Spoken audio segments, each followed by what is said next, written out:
어머님, 눈치 좀 있어요. 친구들 오는데 왜 오셨어요? 오시라고 한 적 없잖아요. 인터폰 화면 속 며느리는 싸늘하게 비웃었고 아들마저 거들었습니다. 엄마, 그냥 가요. 분위기 망치지 말고. 뚝. 매정하게 끊긴 인터폰 소리와 함께 굳게 닫힌 문 앞에서 어머니는 들고 있던 공국 냄비를 바닥에 내려놓지 않았습니다. 대신 쓰레기통에 처박았습니다. 그리고 그 길로 부동산으로 달려갔습니다. 사장님, 내 집 당장 파세요. 급급매로 오늘 바로. 그날 며느리가 뱉은 그 말 한마디가 30억짜리 복수의 씨앗이 될 줄은 꿈에도 몰랐을 겁니다. 아들의 새 아파트, 그리고 어머니의 사라진 집. 과연 이 가족의 끝은 어디일까요?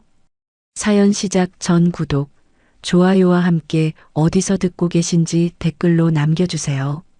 반갑게 인사드리고 싶어요. 사연 시작합니다. 엘리베이터 거울에 비친 내 모습이 유난히 들떠 보였습니다. 양손에는 새벽부터 고아낸 공국 냄비와 갓 담근 김치통이 들려 있어 손가락 마디가 하얗게 질려 있었죠. 하지만 아들 민호가 입주한 서울 신축 아파트 복도에 서니 그 무게조차 깃털처럼 가볍게 느껴졌습니다. 내 평생을 바쳐 키운 아들이 내 노후 자금을 털어보태준 덕에 마련한 번듯한 보금자리니까요. 나는 떨리는 손으로 초인종을 눌렀습니다. 띵동. 경쾌한 벨소리가 복도를 울렸습니다. 잠시 후 인터폰 화면이 켜지며 며느리 지은이의 얼굴이 나타났습니다. 나는 화면을 향해 활짝 웃으며 목소리를 높였습니다. 지은아, 어미다. 내가 너희 좋아하는 파김치랑 공국 좀 끓여왔다. 문 좀 열어보거라. 그런데 화면 속 며느리의 표정이 묘하게 굳어 있었습니다. 반가움이라고는 눈을 씻고 찾아볼 수 없는 마치 잡상인을 보는 듯한 싸늘한 눈빛이었죠. 지은이가 미간을 찌푸리며 대꾸했습니다. 어머니, 지금 오신 거예요? 연락도 없이 갑자기 오시면 어떡해요. 나는 당황해서 쥐고 있던 보따리를 추어 올렸습니다. 아니, 오늘 집들이 한다고 하지 않았냐. 음식 좀 보태려고 왔지. 팔 아프다. 얼른 문 좀 열어다오. 그러자 며느리가 기가 막힌다는 듯 헛웃음을 터뜨리더군요. 어머니, 오늘 집들이는 제 친구들만 부르기로 했잖아요. 시어머니가 끼어 있으면 친구들이 얼마나 불편해하는지 모르세요? 오시라고 한 적도 없는데 눈치 없이 정말 왜 그러세요? 순간 내 귀를 의심했습니다. 오시라고 한 적 없다니, 눈치가 없다니, 내 돈으로 산 집 현관 앞에서 내가 이런 소리를 들어야 하나 싶어 머릿속이 하얗게 변했습니다. 그때 며느리 뒤로 아들 민호의 모습이 보였습니다. 나는 지푸라기라도 잡는 심정으로 아들을 불렀습니다. 민호야, 민호야, 네가 말 좀 해봐라. 어미가 이 무거운 걸 들고 여기까지 왔는데 물 한 잔도 못 마시고 가라는 거냐? 하지만 아들은 내 눈을 피하며 짜증 섞인 목소리로 쏘아붙였습니다. 아, 엄마. 진짜 눈치 없게 왜 그래요? 지은이 친구들 곧 도착한다고요. 엄마 있으면 분위기 망치니까 그냥 가세요. 다음에 오시라고요. 다음에. 뚝. 매정한 기계음과 함께 인터폰 화면이 까맣게 꺼졌습니다. 굳게 닫힌 현관문은 거대한 성벽처럼 나를 가로막고 서 있었습니다. 나는 멍하니 그 문을 바라보며 서 있었습니다. 안에서는 며느리의 날카로운 목소리가 웅웅거리며 들려왔습니다. 아니, 노인네가 진짜 노망이 났나? 왜 말도 없이 쳐들어오고 난리야. 기분 잡치게. 아들의 비굴한 목소리도 들렸습니다. 알았어, 갔을 거야. 신경 쓰지 마. 얼른 음식 세팅이나 하자. 내 손에 들린 김치통이 천근만근 무거워져 바닥으로 툭 떨어질 것만 같았습니다. 나는 비틀거리며 엘리베이터 버튼을 눌렀습니다. 엘리베이터 거울 속에 비친 내 모습은 초라하기 짝이 없었습니다. 땀에 젖은 헝클어진 머리카락, 무릎이 튀어나온 낡은 바지, 양손에 바리바리 싸들고 있는 음식 보따리. 아들의 성공을 위해 내 모든 것을 갈아 넣은 결과가 고작 이 꼴이었습니다. 엘리베이터가 1층에 도착했습니다. 문이 열리는 순간 내 눈에서 흐르던 눈물이 뚝 멈췄습니다. 대신 가슴 깊은 곳에서 뜨겁고 서늘한 무언가가 치밀어 올랐습니다. 그것은 슬픔이 아니었습니다. 내 인생을 송두리째 부정당한 자의 분노였고 뼈저린 배신감이었습니다. 나는 주차장 구석에 있는 쓰레기통으로 걸어갔습니다. 밤새 핏물을 빼고 끓여낸 공국 냄비 뚜껑을 열었습니다. 김이 모락모락 나는 뽀얀 국물을 쓰레기통에 거침없이 쏟아부었습니다. 콸콸콸. 뜨거운 국물이 악취나는 쓰레기 위로 쏟아지는 소리가 내 심장이 찢어지는 소리 같았습니다. 그래, 먹지 마라. 내 정성도 내 사랑도 이제 다 쓰레기다. 빈 냄비를 바닥에 내동댕이 치고 나는 뒤도 돌아보지 않고 택시를 잡았습니다. 낡은 내 아파트로 돌아오는 길 나는 한마디도 하지 않았습니다. 집에 도착하자마자 신발도 벗지 않고 거실로 성큼성큼 걸어갔습니다. 거실 한가운데 걸려있는 대형 가족 사진이 눈에 들어왔습니다. 아들의 대학 졸업식 날 학사모를 쓴 아들과 그 옆에서 세상 다 가진 듯 웃고 있는 내 모습이 박힌 사진이었습니다. 나는 벽에서 액자를 떼어내 바닥을 향해 힘껏 던졌습니다. 쨍그랑 유리 조각이 사방으로 튀며 아들의 웃는 얼굴 위로 금이 갔습니다. 나는 깨진 유리 조각을 밟으며 식탁 위에 있던 휴대폰을 집어들었습니다. 단골 부동산 김 사장에게 전화를 걸었습니다. 신호가 몇 번 가기도 전에 김 사장의 목소리가 들렸습니다. 아이고, 김 여사님. 무슨 일이세요?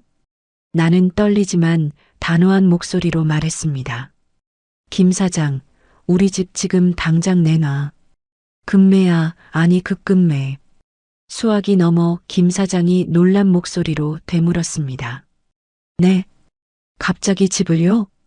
지금 시세가 얼만데 급매로요? 무슨 급한 사정이라도 있으세요?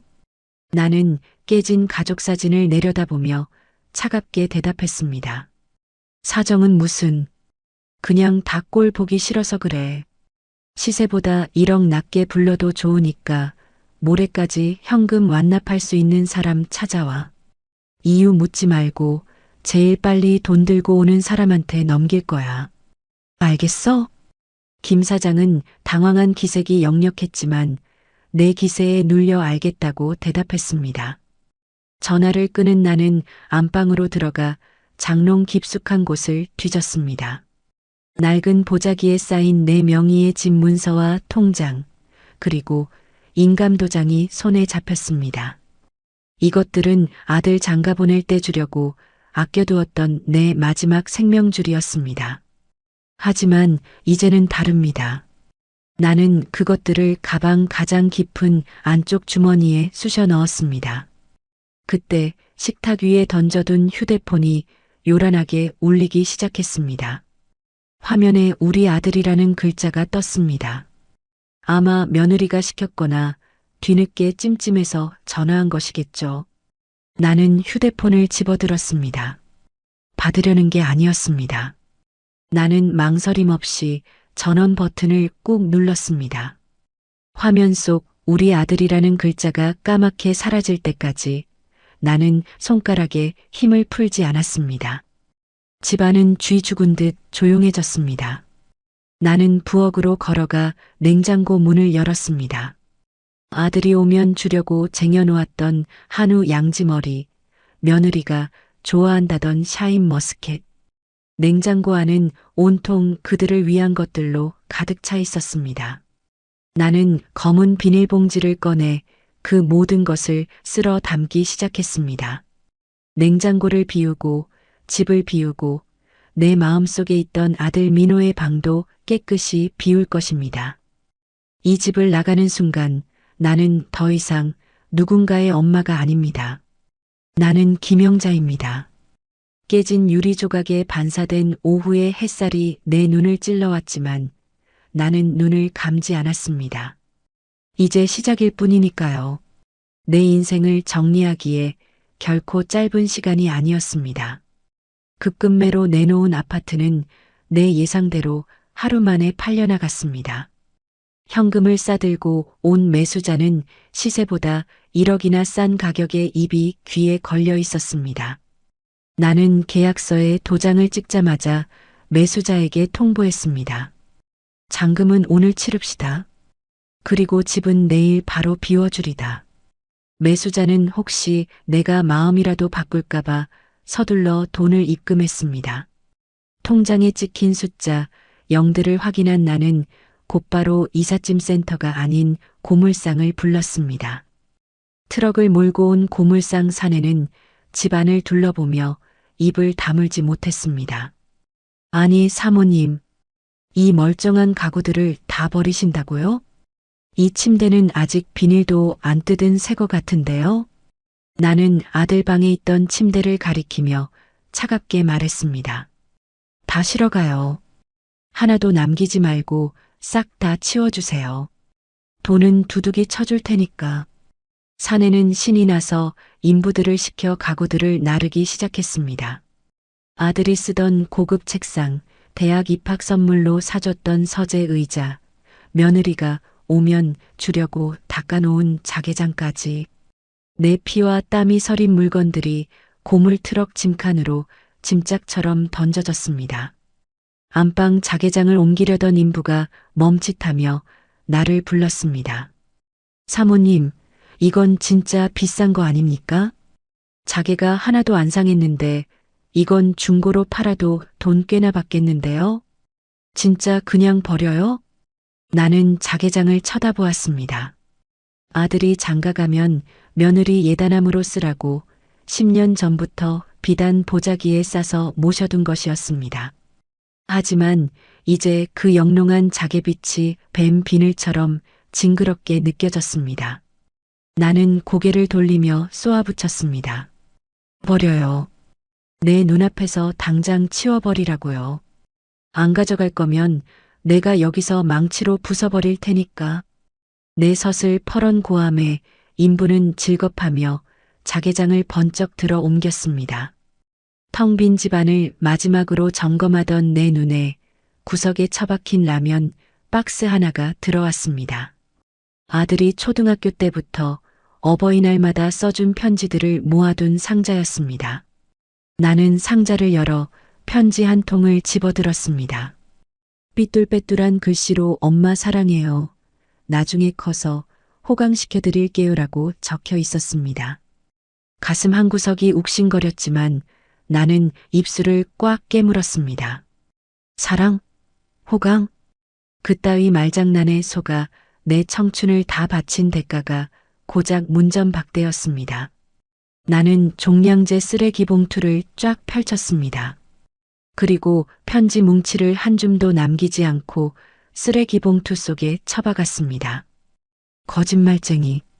네가 한 말은 다 사기였어. 사랑은 무슨 밥도 안 나오는 사랑 타령 이제 지긋지긋하다. 봉투 입구를 꽉 묶어버리는 내 손끝이 부들부들 떨렸습니다. 집 정리를 마친 나는 곧장 택시를 타고 은행 본점으로 향했습니다. VIP 상담실로 들어선 나는 창구 직원에게 신분증과 통장을 내밀었습니다. 김대리, 내 계좌에 걸려있는 자동이체 싹 다 조회해봐. 그리고 전부 해지해. 김대리가 모니터를 두드리더니 난처한 표정으로 나를 쳐다보았습니다. 고객님, 자동이체 목록을 보니까 대부분 아드님 명의 대출 이자랑 보험료인데요. 이거 지금 해지하시면 당장 이번 달부터 연체되실 텐데. 아드님하고 상의는 되신 거예요? 나는 창구에 놓인 사탕 바구니에서 박하사탕 하나를 까서 입에 넣으며 말했습니다. 상의는 무슨, 내 돈 내가 안 쓰겠다는데 누가 뭐라 그래. 당장 끊어. 그리고 내 카드로 나가는 가족 카드도 지금 이 순간부터 정지시켜. 김 대리는 당황해서 말을 더듬었습니다. 아니, 그래도 갑자기 정지시키면 며느님이나 아드님이 놀라서 연락하실 텐데요. 혹시 무슨 문제라도 있으시면. 나는 와그작 입안에 사탕을 깨물어 부수며 김 대리의 말을 잘랐습니다. 김 대리, 내 아들 죽었어. 그러니까 묻지 말고 시키는 대로 해. 아, 그리고 비밀번호도 싹 다 바꿔. 내 생일, 아들 생일, 그딴 거 말고 아무도 못 맞추는 걸로. 내 서슬에 눌린 김 대리는 조용히 키보드를 두드렸습니다. 모니터 화면에서 해지 완료라는 팝업 창이 뜰 때마다 내 가슴속 체증이 하나씩 내려가는 기분이었습니다. 은행 문을 나서자마자 나는 근처 휴대폰 대리점으로 들어갔습니다. 20년 넘게 써온 번호, 아들이 외우기 쉽다고 좋아했던 그 번호를 미련 없이 해지했습니다. 그리고 알뜰폰 통신사로 번호를 옮겨 아들 부부가 절대 추적할 수 없는 새 번호를 받았습니다. 새 휴대폰을 손에 쥐니 비로소 완벽한 타인이 된 기분이었습니다. 나는 곧장 고속버스 터미널로 향했습니다. 매표소 앞에 서서 전광판을 올려다보았습니다. 부산, 광주, 강릉, 목포 어디든 상관없었습니다. 서울만 아니면 아들이 있는 이 하늘 아래만 아니면 어디라도 좋았습니다. 나는 가장 빨리 출발하는 남쪽 항구 도시행표를 끊었습니다. 버스에 올라타 자리에 앉으니 창밖으로 서울의 풍경이 보였습니다. 저 멀리 아들이 사는 강남의 고층 아파트들이 신기루처럼 아른거렸습니다. 나는 가방을 열어 통장 잔고를 다시 한번 확인했습니다. 집한 돈 8억과 평생 모은 적금. 이 돈이면 어디 가서 굶어 죽지는 않을 것입니다. 아니, 보란 듯이 떵떵거리고 살 것입니다. 버스가 시동을 걸고 덜컹거리며 움직이기 시작했습니다. 나는 창가 커튼을 획 젖혀버리고 멀어지는 서울을 향해 나지막이 중얼거렸습니다. 잘 먹고 잘 살아라. 이제 내 엄마 김영자는 없다. 나는 이제 나를 위해서만 살 거다. 버스가 한강 다리를 건널 때 나는 의자를 뒤로 젖히고 눈을 감았습니다. 지난 30년 동안 한 번도 편히 자본 적 없는 잠이 파도처럼 밀려오기 시작했습니다. 흔들리는 버스 안에서 나는 생전 처음으로 나만을 위한 깊은 휴식 속으로 빠져들었습니다. 낯선 욕망. 지방에 위치한 최고급 실버타운 노블레스 하임의 로비는 별천지였습니다. 대리석 바닥은 거울처럼 반짝였고 천장에 매달린 샹들리에는 눈이 부실 정도로 화려했으니까요. 나는 안내 데스크 직원에게 통장을 내밀며 말했습니다. 여기 입주비랑 2년치 관리비예요. 일시불로 끊어줘요. 방은 제일 조용하고 전망 좋은 곳으로 주고요. 직원은 통장 잔고와 내 행색을 번갈아 보더니 화들짝 놀라며 깎듯이 허리를 숙였습니다. 호텔 스위트룸 뺨치는 방에 짐을 푼 나는 곧바로 식당으로 내려갔습니다. 점심시간이라 그런지 식당 안은 곱게 차려입은 노인들로 북적였습니다. 나는 배식구에서 밥과 국을 받아 빈자리를 찾아 두리번거렸습니다. 그때 창가 쪽 상석에 온몸을 명품으로 휘감은 할머니 한 분이 혼자 앉아 있는 게 보였습니다. 짙은 화장에 표범 무늬 블라우스, 손가락마다 굵은 보석 반지를 낀 그녀는 누가 봐도 이 구역의 여왕벌이었습니다. 나는 대수롭지 않게 그 앞자리에 식판을 내려놓고 앉았습니다. 그러자 주변의 시선이 일제히 나에게 꽂히는 게 느껴졌습니다. 앞에 앉은 할머니가 젓가락질을 멈추고 선글라스를 너머로 나를 훑어보았습니다. 그녀가 코웃음을 치며 입을 열었습니다. 아주머니, 여기 직원 식당 아닌데? 청소하시는 분이면 저기 구석 가서 드세요. 나는 숟가락으로 국을 떠먹으며 무심하게 대꾸했습니다. 나 여기 입주민인데요. 밥 먹는데 말 시키지 마쇼. 체하겠네. 그녀는 내 당돌한 대답에 기가 차다는 듯 선글라스를 벗어 탁자에 내려놓았습니다.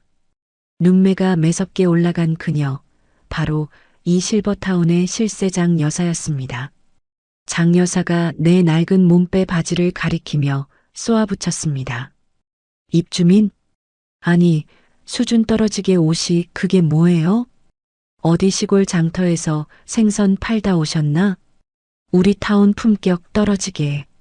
나는 씹던 밥을 꿀꺽 삼키고 그녀의 눈을 똑바로 쳐다보며 웃었습니다. 귀신이네. 나 생선 팔다 온 거 어떻게 알았소? 근데 여사님, 옷이 낡았지 사람이 낡았소? 비단 옷 입는다고 똥파리가 나비 되는 거 아니잖아요. 밥이나 드쇼 싶겠네. 내 말에 식당 안에는 정적이 흘렀습니다. 장 여사의 얼굴이 불그락푸르락해지더니 갑자기 푸아 하고 호탕한 웃음을 터뜨렸습니다. 재밌네, 이 양반. 여기 들어와서 나한테 이렇게 말대꾸하는 사람 처음 봐요. 배짱 하나는 두둑하네. 밥 다 먹고 내 방으로 와요. 차나 한잔하게. 그렇게 나는 얼떨결에 실버타운의 권력자 장 여사와 겸상을 하게 되었습니다. 장 여사의 방은 펜트하우스급이었습니다. 온갖 수입 가구와 명품 가방들이 진열된 장식장을 보며 나는 입을 다물지 못했습니다. 장 여사는 최고급 보이차를 따라주며 나에게 이것저것 물었습니다. 나는 아들에게 집을 사주고 쫓겨난 이야기를 덤덤하게 털어놓았습니다. 이야기를 다 들은 장 여사는 찻잔을 거칠게 내려놓으며 분통을 터뜨렸습니다. 아니, 그런 짐승만도 못한 것들이 다 있어? 자식놈은 그렇다 치고 며느리 그게 아주 여우네. 여우. 자기 스마트폰 좀 줘봐요. 요새 젊은 애들 SNS라는 걸 하거든. 거기 보면 속마음 다 나와. 나는 장 여사에게 스마트폰을 건넸습니다.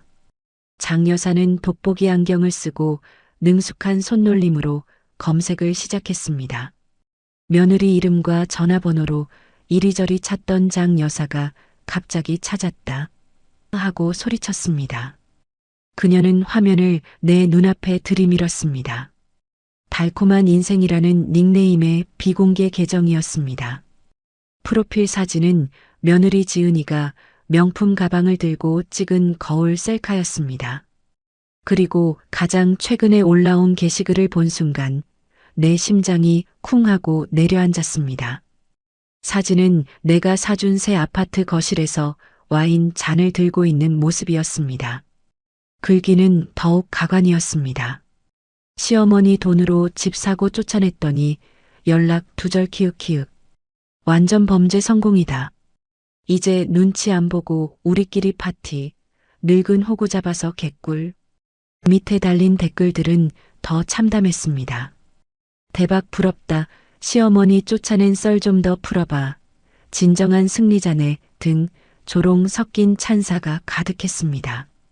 나는 손이 부들부들 떨려 스마트폰을 떨어뜨릴 뻔했습니다. 배신감이나 슬픔 따위가 아니었습니다.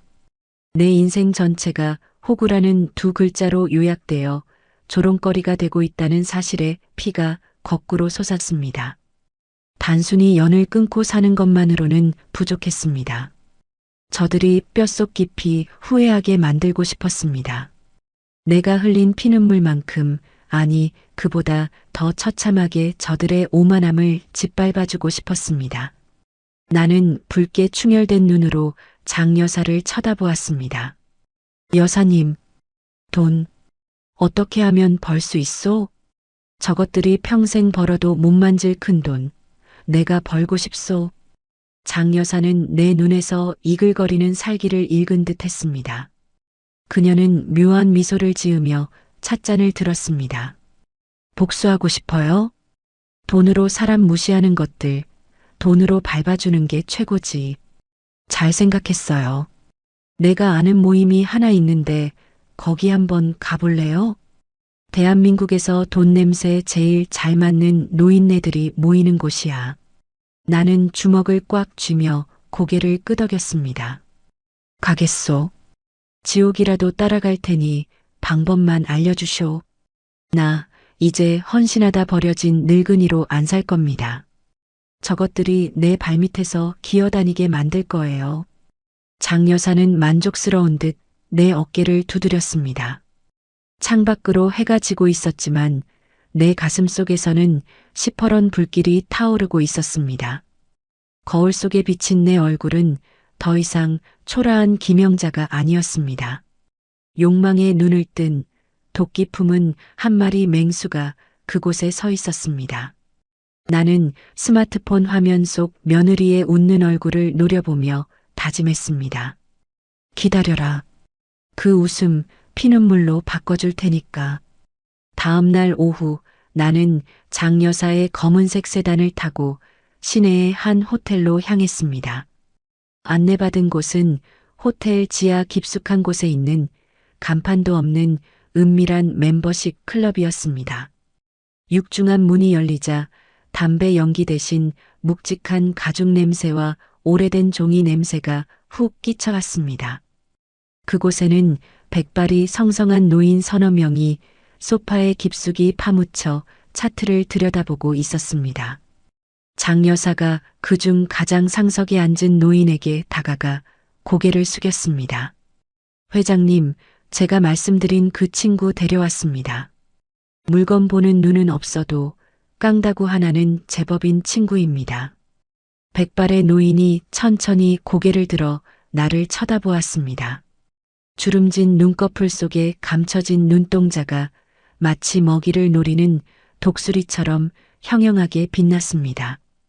금융계에 살아있는 전설 박 회장이었습니다.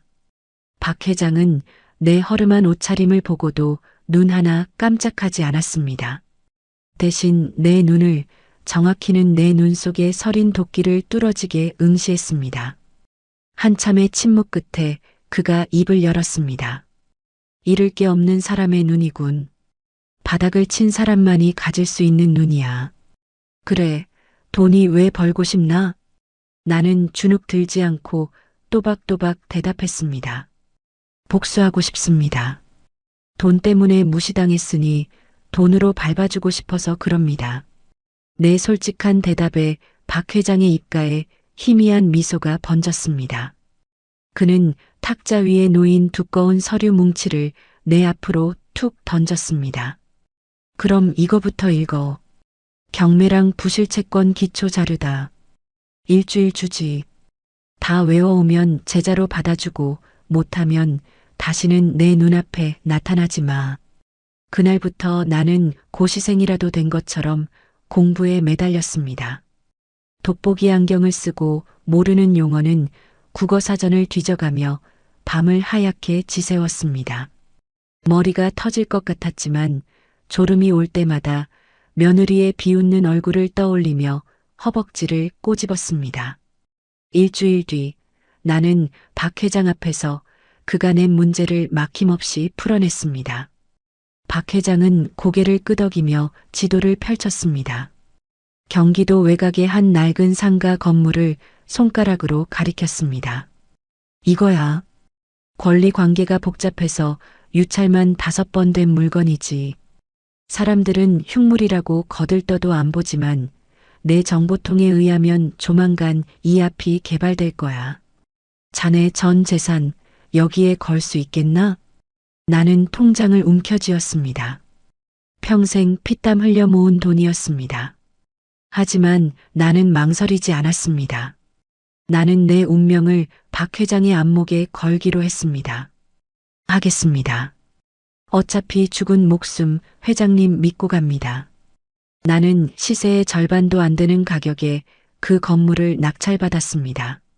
낙찰받은 다음 날부터 나는 매일 새벽 첫 차를 타고 현장으로 출근했습니다. 건물은 쓰레기장이나 다름없었습니다. 나는 인부들을 고용해 직접 리모델링을 지휘했습니다. 시장 바닥에서 30년 넘게 장사하며 익힌 억척스러움이 빛을 발할 때였습니다. 나는 공사판 한가운데 서서 쩌렁쩌렁하게 소리쳤습니다. 어이, 김씨 반장. 저기 타일 마감 삐뚤어졌잖아. 내 눈은 속여도 귀신은 못 속여. 당장 다시 해. 돈은 두둑이 줄 테니까 제대로 하라고. 한바지 밥을 먹어가며 먼지를 뒤집어 쓴 지 6개월. 거짓말 같은 기적이 일어났습니다. 정부에서 그 상가 바로 앞을 지나가는 광역급 행철도 노선을 확정한 것입니다. 하룻밤 사이에 내 건물의 가치는 폭등하기 시작했습니다. 부동산 업자들이 내 번호를 어떻게 알았는지 전화를 걸어와 건물을 팔라고 아우성을 쳤습니다. 감정가를 확인하던 날 나는 통장에 찍힐 예상 금액을 보고 다리가 풀려 주저앉았습니다. 투자금의 3배, 수십억 원이었습니다. 내 인생 역전의 순간이었습니다. 나는 떨리는 손으로 박 회장에게 전화를 걸었습니다. 회장님, 해냈습니다. 저 해냈어요. 수화기 너머로 박 회장의 담담한 목소리가 들려왔습니다. 수고했다, 김 대표. 이제 그지 같은 옷 좀 벗어버려. 돈이 있으면 돈값을 해야지. 나는 그 길로 백화점 명품관으로 달려갔습니다. VIP 룸의 문을 열고 들어가자 직원들이 내 행색을 보고 멈칫했습니다.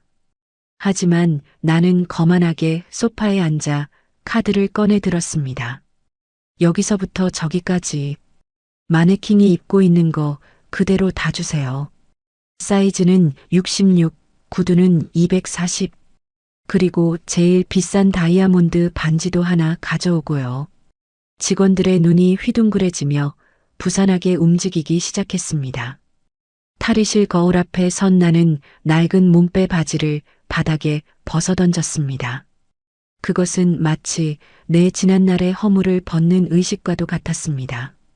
잠시 후 최고급 이태리 원단으로 지은 코트를 걸치고 하이힐을 신은 내가 거울 속에 서 있었습니다. 목에는 진주 목걸이가, 손가락에는 물방울 다이아몬드가 번쩍였습니다.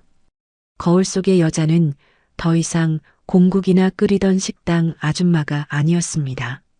세련되고 당당하고 무엇보다 부티가 흐르는 자본가 김영자였습니다. 나는 거울 속의 나에게 차갑게 미소 지었습니다. 반갑다, 김영자. 이제야 좀 사람 꼴 같네. 매장을 나서는 내 손에는 독일제 외제차 키가 들려 있었습니다. 주차장에 세워진 검은색 세단의 육중한 차 문을 열며 나는 강남 쪽 하늘을 올려다보았습니다. 가슴 속에서 뜨거운 희열이 솟구쳤습니다. 민호야, 지은아.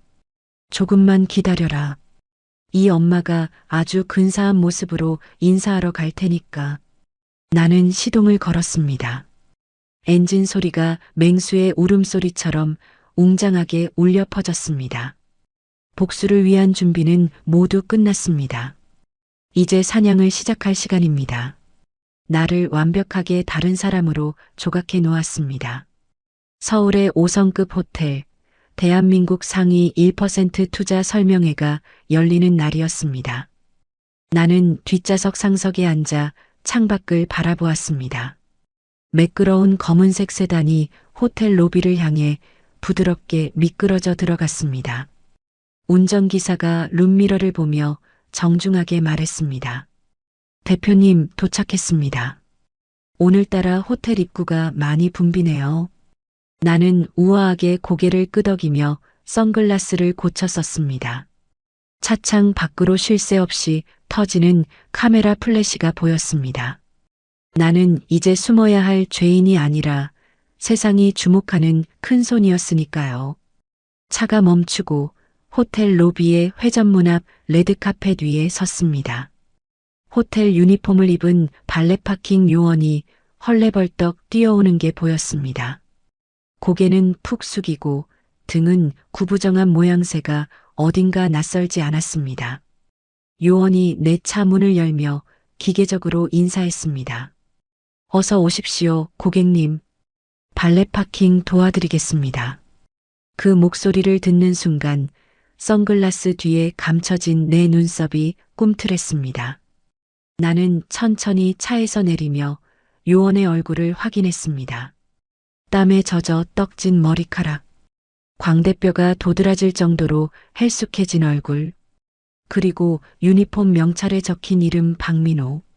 내 아들이었습니다. 대기업 다니며 떵떵거리던 놈이 대출 이자를 못 막아 투잡으로 대리 주차를 하고 있었던 겁니다. 나는 짐짓 모르는 척 차에서 내리며 핸드백을 고쳐맸습니다. 그때 내 화려한 옷차림과 명품 가방의 시선을 뺏긴 아들이 멍하니 나를 올려다보았습니다. 아들의 동공이 지진이라도 난 듯 흔들렸습니다. 엄마. 아들은 자기 눈을 의심하는 듯 눈을 비비며 뒷걸음질 쳤습니다. 그 순간 로비 기둥 뒤에서 누군가가 다급하게 뛰어나왔습니다. 남편의 퇴근을 기다리며 도시락이라도 싸들고 온 모양인 며느리 지은이였습니다. 지은이는 낡아 빠진 에코백을 메고 화장기 없는 푸석한 얼굴로 달려왔습니다. 여보, 왜 그래? 무슨 일 있어? 어머, 저 차 봐. 벤틀리네? 저런 건 누가 타나 했더니 지은이의 시선이 차에서 내려선 나에게 꽂혔습니다. 지은이의 입이 턱 빠질 것처럼 벌어졌습니다. 들고 있던 에코백이 스르르 바닥으로 떨어졌습니다.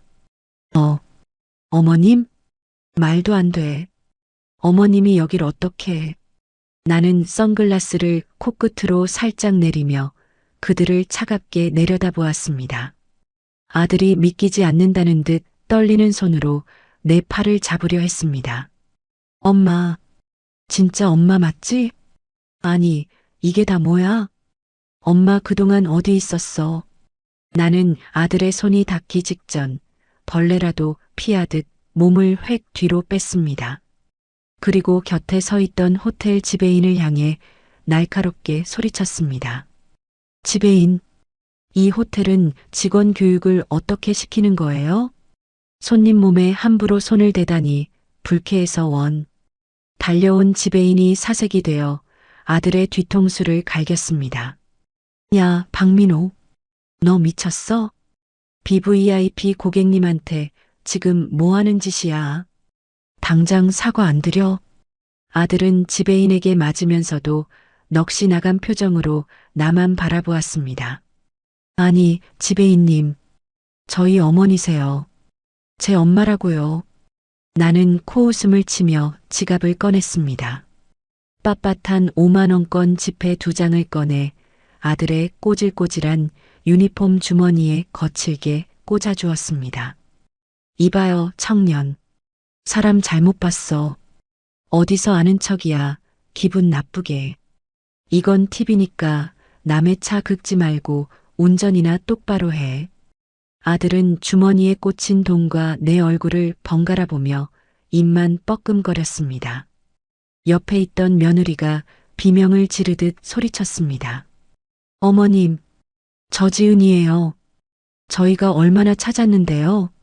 세상에, 그동안 이렇게 잘 살고 계셨던 거예요? 며느리가 내 옷자락을 잡으려 하자 내 수행원들이 즉시 며느리를 가로막았습니다. 건장한 경호원들에게 밀쳐진 며느리는 바닥에 엉덩방아를 찧었습니다. 나는 바닥에 나뒹구는 며느리와 멍청이 서 있는 아들을 향해 싸늘하게 쏘아붙였습니다. 비키세요. 내 길 막지 말고. 구질구질한 꼴 보기 싫으니까. 나는 뒤도 돌아보지 않고 호텔 회전문을 밀고 들어갔습니다. 등 뒤에서 아들의 절규에 가까운 외침이 들려왔습니다. 엄마, 잠깐만. 엄마. 하지만 나는 멈추지 않았습니다. 호텔 로비의 시원한 에어컨 바람이 내 얼굴을 스치고 지나갔습니다. 가슴속 깊은 곳에 10년 묵은 체증이 뻥 뚫리는 기분이었습니다. 이것이 바로 돈의 맛이고 권력의 맛이었습니다. 그리고 무엇보다 가장 짜릿한 복수의 맛이었습니다. 나는 BVIP 라운지로 올라가는 엘리베이터 버튼을 눌렀습니다. 엘리베이터 문이 닫히는 순간까지 나는 유리문 너머로 보이는 아들 내외의 절망적인 표정을 감상했습니다. 지옥에 떨어진 듯한 그 표정이 오늘 내가 본 그 어떤 명화보다 아름다웠습니다. 라운지에 도착한 나는 가장 전망 좋은 창가 자리에 앉았습니다. 웨이터가 다가와 정중하게 주문을 받았습니다. 대표님, 무엇으로 준비해 드릴까요? 나는 다리를 꼬고 앉아 창밖의 서울 야경을 내려다보며 미소 지었습니다. 아주 차가운 얼음물 한 잔 줘요. 속이 다 시원해서 샴페인은 필요 없을 것 같네. 난 후 딱 사흘이 지났을 때였습니다. 나는 룸에서 여유롭게 모닝커피를 마시며 신문을 읽고 있었습니다. 그때 인터폰이 요란하게 울려댔습니다. 보안실 직원의 다급한 목소리가 스피커를 타고 흘러나왔습니다. 대표님, 지금 로비에 어떤 젊은 남녀가 찾아와서 난동을 부리고 있습니다. 대표님 자녀분들이라며 고래고래 소리를 지르는데 경찰을 부를까요? 나는 커피잔을 탁 내려놓았습니다. 올 것이 왔구나 싶었습니다. 나는 떨리는 마음을 진정시키고 담담하게 대답했습니다. 아니요, 제가 내려갈게요. 내버려 두세요. 엘리베이터를 타고 1층 로비에 도착하자마자 귀청이 떨어질 듯한 고함이 들려왔습니다. 실버타운 입구는 이미 구경 나온 노인들로 북새통을 이루고 있었습니다. 그 한가운데 내 아들 민호가 대리석 바닥에 대자로 드러누워 발버둥을 치고 있었습니다. 우리 엄마 내놔. 이 사기꾼들아, 우리 엄마 감금해놓고 돈 뜯어내는 거 다 알아. 엄마, 나 민호야. 아들이 왔는데 왜 안 나와? 그 꼴을 보니 기가 막혀 말이 나오지 않았습니다. 번듯한 양복을 입고 있어도 모자랄 판에 며칠 전 그 꾀죄죄한 모습 그대로였습니다. 옆에는 며느리 지은이가 배를 불룩하게 내밀고 서서 지나가는 노인들을 붙잡고 하소연하고 있었습니다. 어르신들, 제 말 좀 들어보세요. 저희 어머님이 치매기가 좀 있으시거든요. 여기서 어머님 돈을 다 뺏어가려고 저희를 못 만나게 하는 거예요. 임신한 며느리가 이렇게 비는데 세상에 이런 법이 어디 있어요? 지은이의 가짜 눈물 연기에 마음 약한 노인 몇몇이 혀를 차며 수군거렸습니다. 나는 인파를 헤치고 그들 앞으로 걸어나갔습니다. 또각또각 내 구두 굽소리가 로비에 울려 퍼지자 바닥에 누워있던 아들이 벌떡 일어났습니다. 엄마, 정신 좀 들어? 나야, 민호. 엄마 하나뿐인 아들. 아들은 마치 이산가족 상봉이라도 한 듯 울먹이며 나에게 달려들었습니다. 나는 혐오스러운 벌레를 보듯 뒷걸음질 치며 소리쳤습니다. 가까이 오지 마라. 여기가 어디라고 행패야, 행패가. 보안팀 뭐해요? 당장 이 사람들 안 끌어내고. 그러자 옆에 있던 장 여사가 씩씩거리며 내 앞을 막아섰습니다. 지팡이로 아들의 가슴팍을 쿡 찌르며 호통을 쳤습니다. 이 버르장머리 없는 놈아. 내 어미가 너 때문에 쏟은 눈물이 한강이다. 어디서 개수작이야. 당장 안 꺼져?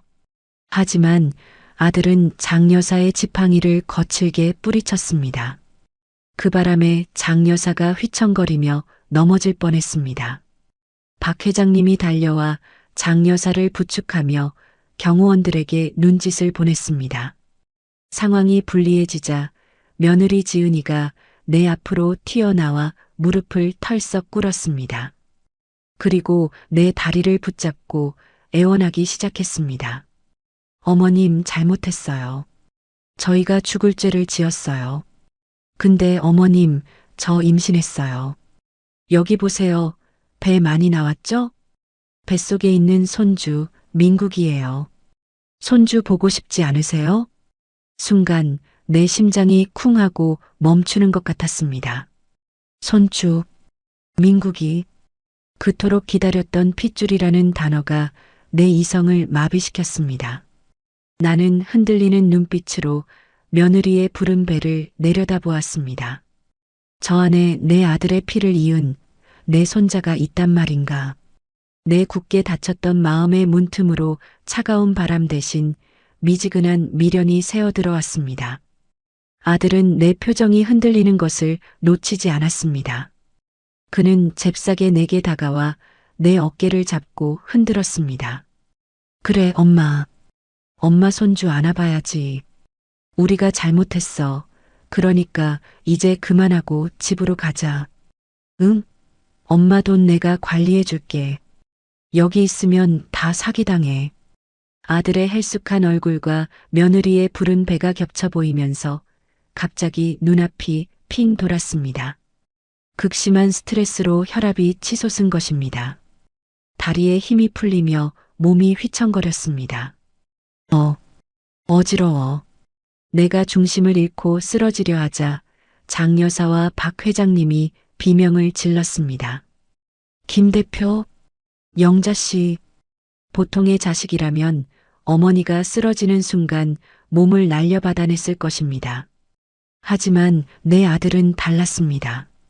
아들은 내가 바닥으로 무너지는 찰나 나를 잡는 대신 내 어깨에 메고 있던 핸드백 끈을 낚아챘습니다.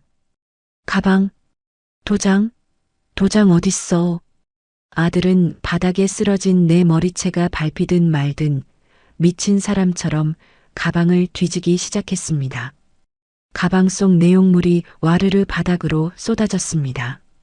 지갑, 차키, 화장품들이 로비 바닥에 나뒹굴었습니다.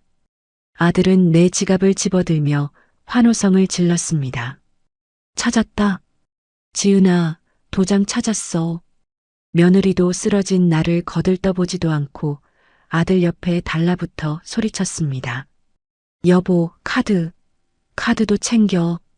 비밀번호는 어머님 폰으로 인증해야 하잖아. 흐릿해져가는 시야 속에서 나는 그들의 얼굴을 똑똑히 보았습니다. 그것은 자식의 얼굴이 아니었습니다. 돈 냄새를 맡고 달려든 굶주린 짐승의 눈빛이었습니다. 내 가슴 속에 남아있던 아주 작고 하찮은 모성애의 불씨가 그 순간 칙하고 꺼져버렸습니다. 실버타운 보안 요원들이 달려들어 아들을 제압하고 바닥에 내리눌렀습니다. 이거 안 나? 내가 아들이야. 내 엄마 돈 내가 챙기는데 니들이 뭔데? 아들은 바닥에 얼굴이 짓눌린 채 악을 썼습니다. 장 여사가 달려와 내 머리를 받치고 울먹였습니다. 영자 씨, 정신 차려. 저런 놈들 때문에 쓰러지면 안 돼. 눈 좀 떠봐. 나는 가쁜 숨을 몰아쉬며 주머니 속에 있던 비상 호출벨을 꽉 움켜쥐었습니다. 손끝이 하얗게 질릴 정도로 힘을 주어 버튼을 눌렀습니다. 삐익. 날카로운 경보음이 로비를 가득 채웠습니다. 나는 바닥에 엎어진 채 탐욕에 눈이 멀어 침을 흘리는 아들의 얼굴을 마지막으로 눈에 담았습니다. 그래, 너는 내 아들이 아니다. 너는 그저 내 인생을 갉아먹으러 온 악귀일 뿐이다. 나는 입술을 깨물며 의식의 끈을 놓았습니다. 마지막으로 들린 것은 며느리의 찢어지는 듯한 비명이었습니다. 아, 내 가방, 그거 명품이라고. 소독약 냄새가 코를 찔러왔습니다. 눈을 뜨니 하얀 천장이 보였습니다. 희미한 전등 불빛 아래 걱정스러운 얼굴로 나를 내려다보는 사람들이 있었습니다. 내 손을 꼭 잡고 있는 사람은 아들이 아니었습니다. 밤새 내 곁을 지킨 건 장 여사와 박 회장님이었습니다. 장 여사가 퉁퉁 부은 눈으로 내 이마를 짚으며 울먹였습니다. 영자 씨, 정신이 들어? 아이고, 이 사람아. 내가 얼마나 놀랐는지 알아? 그깟 자식놈이 뭐라고 제명에 못 죽으려고 그래. 나는 마른 입술을 떼어 물을 찾았습니다. 박 회장님이 빨대가 꽂힌 물컵을 내 입에 대주었습니다. 시원한 물이 목구멍을 타고 넘어가자 흐릿했던 정신이 조금씩 돌아왔습니다. 그리고 로비에서 있었던 아들의 패륜적인 행동이 생생하게 되살아났습니다. 가방을 뒤지던 탐욕스러운 손길, 지갑을 찾았다며 환호하던 그 목소리, 내가 치를 떨며 몸을 일으키려 하자 박 회장님이 무거운 표정으로 나를 말렸습니다. 김 대표 누워 있어. 아직 혈압이 다 안 잡혔어. 그리고 내가 할 말이 있네. 박 회장님의 표정이 심상치 않았습니다. 나는 직감적으로 더 끔찍한 일이 벌어졌음을 알았습니다. 말씀하세요. 무슨 말을 들어도 아까보다 더 놀라지는 않을 겁니다. 박 회장님은 잠시 망설이다가 낮은 목소리로 입을 열었습니다. 잔이가 응급실로 실려온 직후에 아들 내외가 의사를 찾아갔어. 잔이가 평소에 치매 증상이 있었다면서 진단서를 끊어달라고 했다더군. 성년후견인 신청을 하려고 말이야. 내 머릿속에서 윙 하는 소리가 들렸습니다. 성년후견인. 나를 정신이 온전치 못한 사람으로 만들어 법적으로 재산권을 박탈하고 자기들이 관리하겠다는 수작이었습니다. 어미가 쓰러져 사경을 헤매는 동안 그들은 내 돈을 가로챌 궁리를 하고 있었던 것입니다. 가슴이 찢어지는 듯한 통증은 느껴지지 않았습니다. 대신 심장이 차갑게 식어 딱딱한 돌덩이가 되는 기분이었습니다. 내 안에 남아있던 마지막 미련, 그 한 줌의 모성애가 바스라져 가루가 되었습니다. 나는 천장을 바라보며 건조한 목소리로 말했습니다. 회장님, 변호사, 불러주세요. 지금 당장요. 박 회장님은 고개를 끄덕이며 휴대폰을 꺼냈습니다. 이미 대기시켜놨네. 들어오라고 하지. 잠시 후 정장을 입은 중년의 변호사와 수행원들이 병실로 들어왔습니다. 내 법률 대리인인 강 변호사였습니다. 그는 내게 정중히 인사하고 서류 가방에서 두툼한 봉투를 꺼냈습니다. 대표님, 지시하신 서류 준비해 왔습니다. 저들의 행동, 법적으로 충분히 패륜 행위로 간주될 수 있습니다. 진행할까요? 나는 말없이 고개를 끄덕였습니다. 그때 병실 문이 벌컥 열리며 아들과 며느리가 들이닥쳤습니다. 경찰 조사를 받고 풀려났는지 둘 다 몰골이 말이 아니었습니다. 아들은 나를 보자마자 병상으로 달려와 울상을 지었습니다. 엄마 괜찮아? 의사가 뭐래? 많이 안 좋대? 내가 얼마나 걱정했는지 알아? 며느리도 옆에서 눈물을 쥐어짜며 거들었습니다. 어머님, 저희가 죽을 죄를 지었어요. 너무 놀라서 그랬던 거예요. 저희가 어머님 수발 다 들게요. 네. 나는 그들의 역겨운 연기를 보며 입꼬리를 비틀어 웃었습니다. 그리고 강 변호사에게 눈짓을 보냈습니다. 강 변호사가 아들 앞으로 다가가 서류 봉투를 불쑥 내밀었습니다. 박민호 씨, 김영자님의 법률 대리인입니다. 받으십시오. 아들은 어리둥절한 표정으로 봉투를 받아들었습니다. 이게 뭐죠? 합의서인가요? 아들이 봉투를 열어 서류를 꺼냈습니다. 서류의 맨 첫 장을 읽어내려가던 아들의 얼굴이 순식간에 흙빛으로 변했습니다. 손이 부들부들 떨리며 종이 소리가 요란하게 났습니다. 네. 대여금 반환 청구 소송? 엄마, 이게 뭐야? 나보고 돈을 갚으라니? 나는 침대에 기대앉아 차가운 눈으로 아들을 내려다보았습니다. 왜 글씨를 못 읽냐? 돈 빌려갔으면 갚아야지. 세상에 공짜가 어디 있어? 아들이 억울하다는 듯 소리쳤습니다. 빌려가다니. 엄마가 아들한테 집 사주고 결혼시켜준 게 무슨 빚이야. 증여지, 증여. 자식한테 돈 쓰고 돌려달라는 부모가 세상에 어디 있어. 나는 코웃음을 쳤습니다.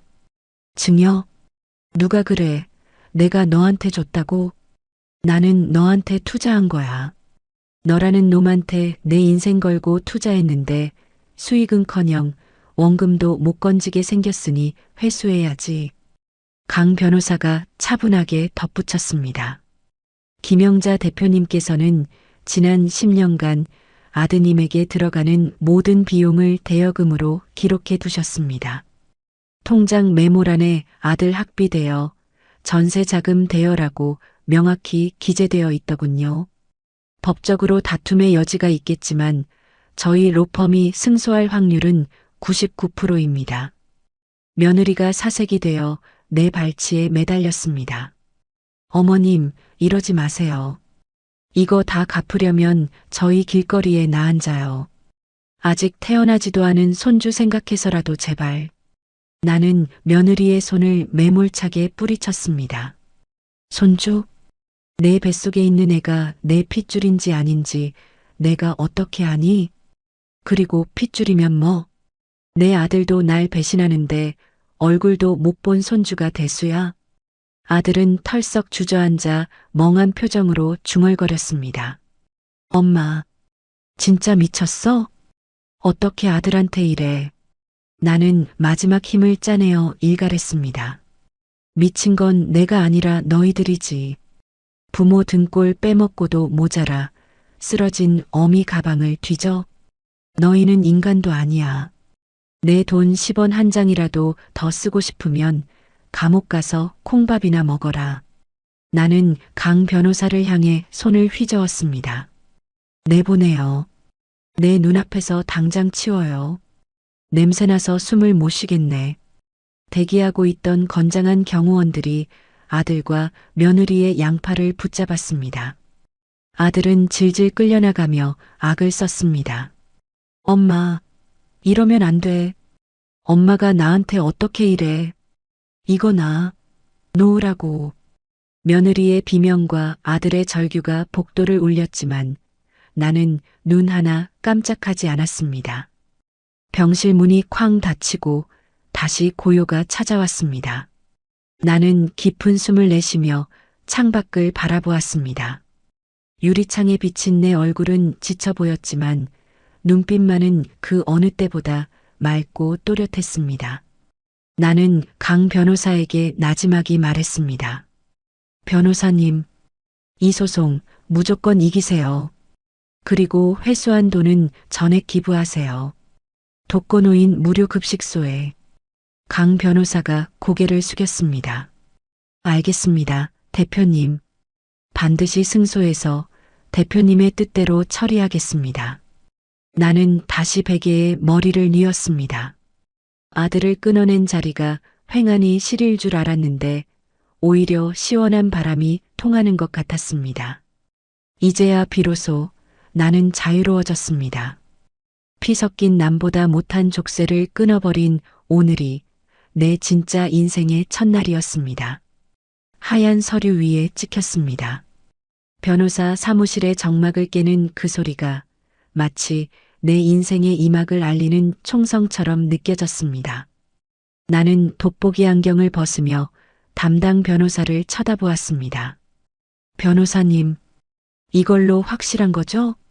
내 사후에 그놈들이 소송 걸어도 10원 한 장 못 가져가는 거 맞죠? 변호사는 서류를 꼼꼼히 정리하며 확신에 찬 목소리로 대답했습니다. 네, 대표님.